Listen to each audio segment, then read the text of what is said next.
नमस्कार दोस्तों, स्वागत है आप सभी का राहुल वर्स में। आप जानते हैं कि डोनाल्ड ट्रंप ने ये घोषणा की थी कि अगर वो पावर में आएंगे, अगर वो प्रेसिडेंट बनेंगे तो 24 घंटे के भीतर रशिया और यूक्रेन का वॉर एंड करेंगे।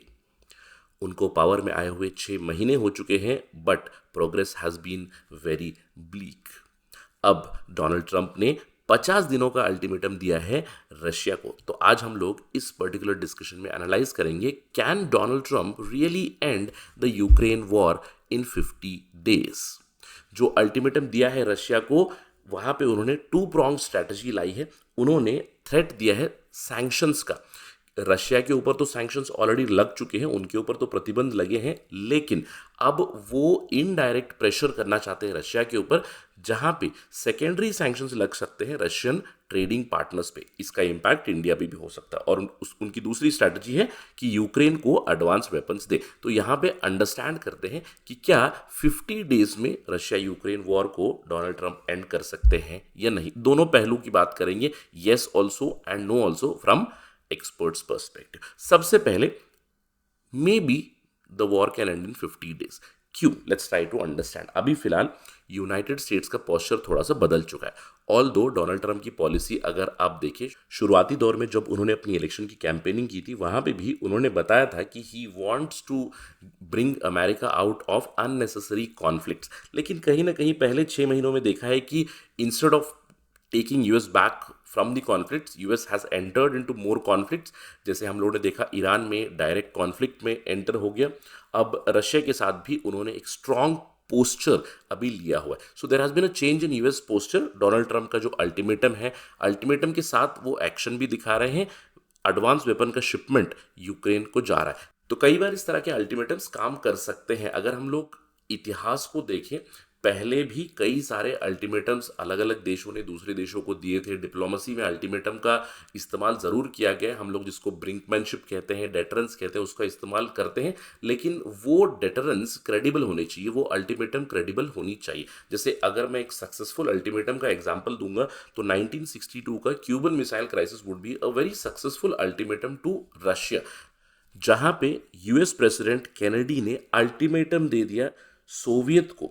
सोवियत में उस समय पे उनके जो प्रीमियर थे निकिता क्रुश्चेव, तो उन्हें एक अल्टीमेटम दे दिया कि अगर जो मिसाइल्स आई है, you all know about the Bay of Pigs incident and the aftermath of that. ये अमेरिका को ये पता चला कि सोवियत मिसाइल्स क्यूबा में इंस्टॉल किए गए हैं, तो उन्होंने अल्टीमेटम दिया कि इन मिसाइल्स को इमीडिएटली हटाना है। अगर इमीडिएट रिमूवल नहीं की गई तो क्यूबा के ऊपर अटैक हो सकता है। नेवल क्वारंटीन की धमकी दी, और जिस तरह की धमकी दी गई थी, अल्टीमेटम दिया गया था, उस पर अमल भी किया गया, उसके पर एक्शन लिया गया, नेवल क्वारंटीन किया गया क्यूबा का। तो उसके बाद eventually Soviet did come to table and the missiles were removed and negotiation did take place. तो शायद अल्टीमेटम्स काम कर सकते हैं। इस तरह के इंसिडेंट्स आपको रेयर मिलेंगे जहां पे अल्टीमेटम्स have वर्क सक्सेसफुली, लेकिन कई बार इस तरह के अल्टीमेटम्स ने एडवर्स इम्पैक्ट भी दिया है, जो हम लोग आगे चल के समझेंगे। इसके अलावा डोनाल्ड ट्रंप का एक और थ्रेट भी है कि फ्रेश सैंक्शंस लगाएंगे। और इस बार वो सैंक्शंस केवल रशिया के ऊपर नहीं है, क्योंकि रशिया के ऊपर तो ऑलरेडी सैंक्शंस लगे हुए।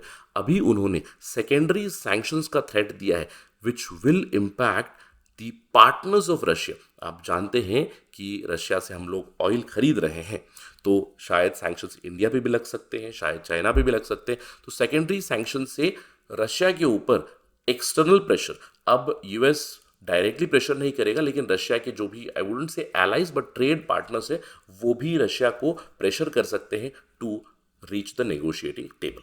इसके अलावा इंक्रीज मिलिट्री एड ऑलरेडी जा चुकी है। ट्रंप ने ऑलरेडी ग्रीन लीड किया है new wave of advanced weapons. अब इससे होगा क्या कि यूक्रेन के पास नए वेपन्स आएंगे, वो लड़ सकते हैं। तो अगर रशिया की मिलिट्री रिवर्सेस हो गई, so it can come to negotiating table and the war might end. इसके अलावा स्ट्रेटेजिक डेडलाइंस, रशिया की में भी एक इंटरनल डिमांड ला सकता है, लेट्स एंड द वॉर।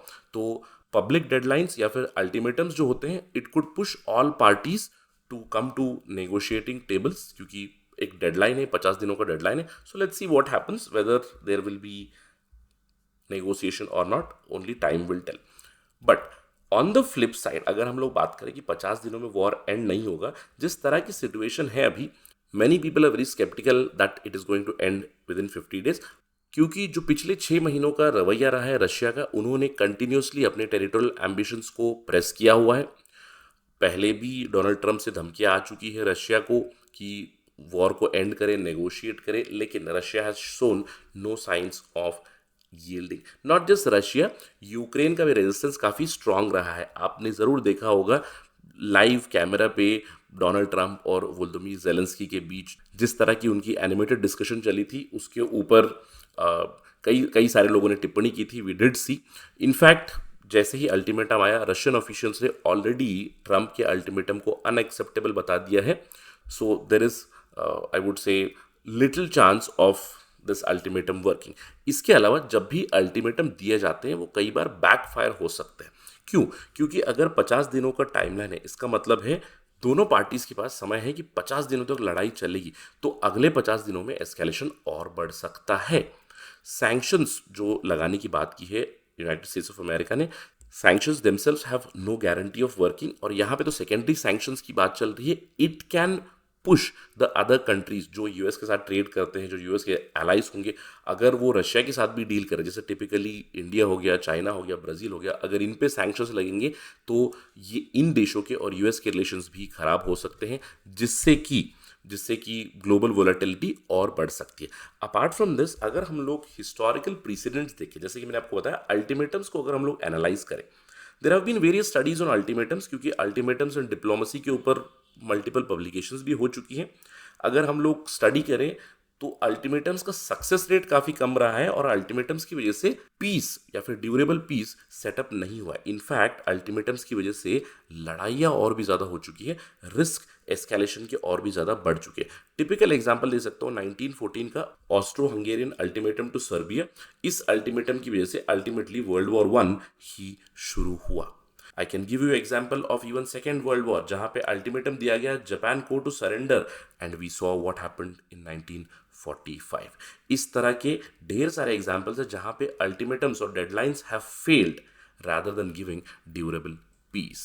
तो कई बार प्रेशर टैक्टिक्स जब इस्तेमाल करेंगे, अल्टीमेटम जब इस्तेमाल करेंगे, तो even if both parties come to table, negotiating table for peace, वो पीस ड्यूरेबल ना हो, आगे चल के और लड़ाइयाँ हो सकती है। और जिस तरह का अभी फिलहाल का अंडरस्टैंडिंग है, जिस तरह के रिएक्शंस आए हुए हैं कि एक पार्टी ने खुद से अल्टीमेटम दे दिया, एलाइज को साथ में नहीं लिया, यूक्रेन और यूरोप की रिएक्शंस कुछ उसी तरह से आए हैं। यूरोपियन एलाइज देखते हैं कि ट्रंप का जो अल्टीमेटम है वो काफ़ी रिस्की है, कंसल्टेटिव नहीं है, उन्हें कॉन्फिडेंस में नहीं लिया गया, कंसेंसस बिल्ड नहीं किया गया, और यूनाइटेड स्टेट्स ऑफ अमेरिका का ये नीजर्क रिएक्शन है। रशियन लीडरशिप भी it appears to go for attritional warfare, और अगर 50 दिनों का डेडलाइन आया तो आगे चल के हम लोग एक अनुमान लगा सकते हैं कि Russia might go on a higher offensive, and since Ukraine is getting more weapons from United States of America, वो भी हायर ऑफेंसिव के लिए जा सकता है। So only time will tell whether this 50-day deadline will work और not, but I hope कि आप सभी को आइडिया आ चुका है कि एक हमारे लिए थीम बन सकता है ये प्रिपरेशन के लिए कि हाउ हैव अल्टीमेटम्स और पब्लिक डेडलाइंस और threats worked with diplomacy.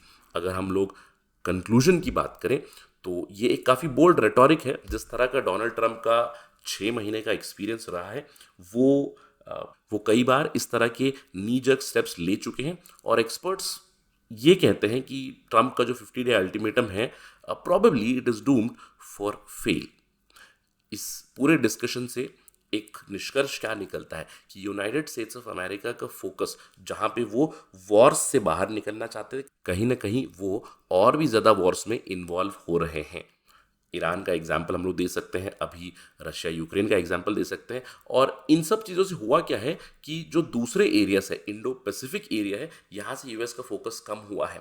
United States of America में ही कई सारे रिसर्च पब्लिकेशन आ चुके हैं, उनकी सिक्योरिटी पब्लिकेशन आ चुकी है, जहाँ पे they consider China to be the main challenge in future.